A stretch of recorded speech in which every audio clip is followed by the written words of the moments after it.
Assalamualaikum warahmatullahi wabarakatuh. Izin memperkenalkan diri, nama saya Kartika Suryatmi, NPM 2019 406491, Prodi PGSD 7B, mata kuliah Artikel Ilmiah, dosen pengampu Dr. Andes Ahmad, MPD. Baik saja, kita lanjut materinya. Di sini saya akan membahas sebuah materi yang berjudul Autonomi Artikel Ilmiah. Apa itu yang dimaksud autonomi artikel ilmiah? Artikel ilmiah sebagai organisme, sistem sebagai bagian dari kehidupan yang bersifat independen, memiliki otonomi yang khas. Artikel ilmiah memiliki struktur fisik dalam wujud internalnya. Secara struktur, otonomi artikel ilmiah memuat ada 7. Apa saja itu?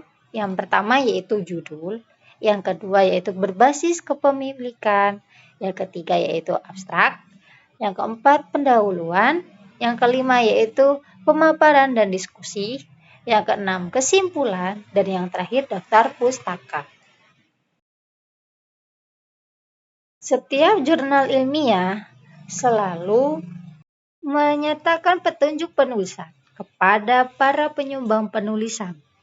Semua petunjuk itu harus benar-benar diikuti, karena petunjuk itu adalah dasar untuk menetapkan gaya selingkung jurnal itu.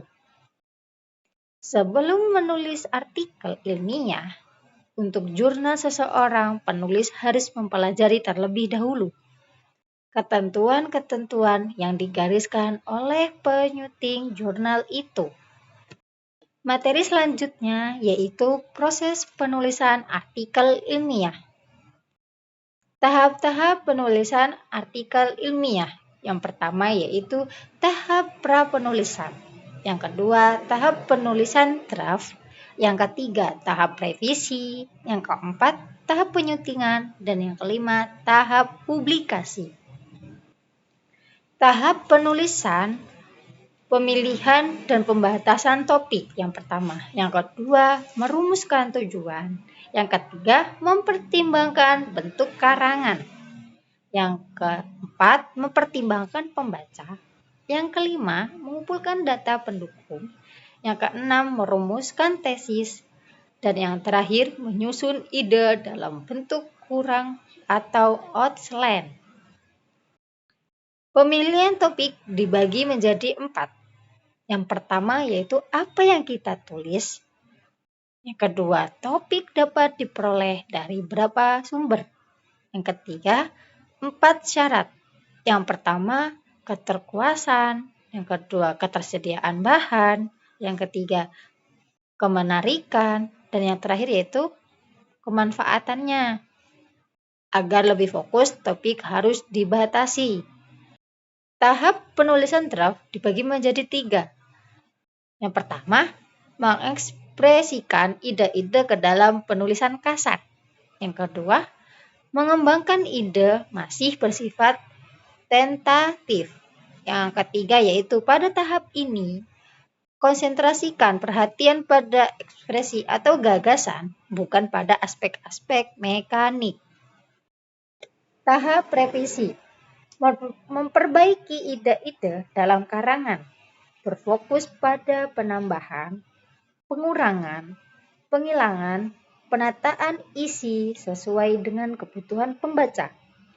Kegiatan dibagi menjadi 3. Yang pertama, membaca ulang seluruh draft. Yang kedua, sharing atau berbagi pengalaman tentang draft kasar karangan dengan teman. Yang ketiga, merevisi dengan memperhatikan reaksi, komentar, atau masukan saran teman. Tahap penyuntingan dibagi menjadi 3. Yang pertama yaitu memperbaiki perubahan-perubahan aspek mekanik karangan. Yang kedua, memperbaiki karangan pada aspek kebahasaan dan kesalahan mekanik yang lain. Yang ketiga yaitu aspek mekanik antara lain huruf kapital, ejaan, struktur kalimat, tanda baca, istilah, kosakata, format, dan karangan. Tahapan publikasi dibagi menjadi dua. Yang pertama yaitu tulisan akan berarti dan lebih bermanfaat jika dibaca orang lain. Yang kedua, sesuaikan tulisan dengan media publikasi yang akan kita tuju. Sekian materi yang dapat saya sampaikan. Bila ada kata pepatah yang salah, mohon dimaafkan. Saya akhiri, wabillahi taufiq wal hidayah. Wassalamualaikum warahmatullahi wabarakatuh.